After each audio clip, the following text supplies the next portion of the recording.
अस्सलाम वालेकुम। सीखो सब कुछ में खुश आमदीद। दोस्तों, आज हम सीखेंगे कि हम किस तरह डीमैक्स फंक्शन को यूज़ कर सकते हैं माइक्रोसॉफ्ट एक्सेल में। तो दोस्तों, इस वक्त हमारे पास जो डेटा है उसमें इनवाइस नंबर, प्रोडक्ट, कंट्री और सेल्स दी हुई है और हमें मैक्सिमम सेल्स मालूम करनी है दो क्राइटेरिया को मद्देनज़र रखकर। तो आइए जानते हैं कि इसको किस तरह यूज़ किया जा सकता है डीमैक्स फंक्शन को। तो सबसे पहले आप टाइप कर लीजिए इज इक्वल टू और डी एम। जैसे ही आप टाइप करेंगे तो डीमैक्स यहाँ लिखा हुआ आ रहा है, आप सिर्फ टैब की प्रेस कर दें तो ये पूरा लिखा हुआ आ जाएगा।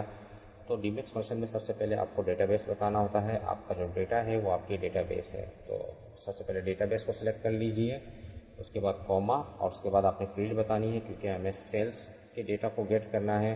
तो हम क्या है, सेल्स की फील्ड को लेंगे। तो मैंने सिर्फ सेल्स की फील्ड को सिलेक्ट कर लिया, कॉमा। उसके बाद हमें क्राइटेरिया बताना है। हमें दो क्राइटेरिया इसमें यूज़ कर रहे हैं, आप दो या दो से ज़्यादा क्राइटेरिया को यूज़ कर सकते हैं। तो इस वक्त हमारे पास जो प्रोडक्ट का क्राइटेरिया है और कंट्री का क्राइटेरिया है, तो मैं इन दोनों क्राइटेरिया को सिलेक्ट कर लेता हूँ, क्योंकि हमें प्रोडक्ट और कंट्री को देखना है।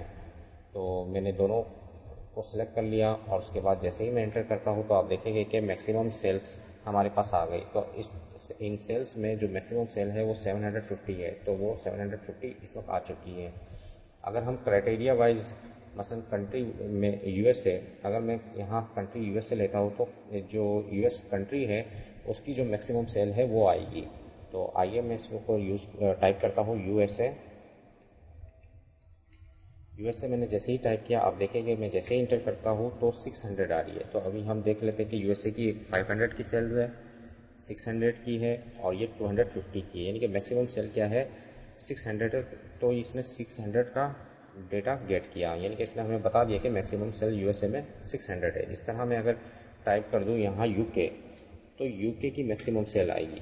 तो इस वक्त देख सकते हैं कि यूके की जो एक सेल ये 400 है और ये 300 है, ये 200 है और ये 450 है। 450 सबसे ज़्यादा है तो इसने इसको उठाया। अगर हमें ये मालूम करना है कि प्रोडक्ट को भी देखें, दो क्राइटेरिया अगर हम यूज़ कर रहे हैं, तो मैं फॉर एग्जाम्पल यहाँ टाइप कर लेता हूँ LCD।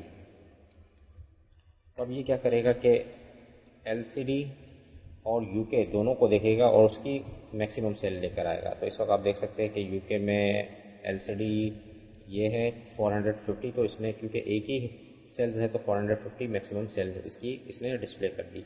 अगर मैं यहाँ से यूके हटा दूँ तो ये LCD की मैक्सिमम सेल लेकर आएगा। जैसे ही मैं यहाँ देखता हूँ कि LCD की एक 600 की सेल है, एक 300 है, 250 है, 450 है, यानी कि 600 सबसे ज़्यादा है। तो इसने मैक्सिमम सेल्स जो उठाकर लाया है वो 600 है। तो इस तरह अगर आप यहाँ मैं टाइप कर देता हूँ प्रिंटर,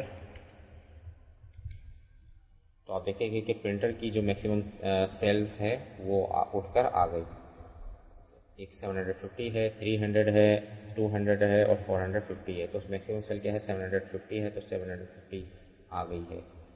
तो इस तरीके से अगर मैं यहाँ कंट्री टाइप कर देता हूँ फ्रांस, तो इसने प्रिंटर की सेल्स उठाकर लाया जो कि फ्रांस में सबसे ज़्यादा हो।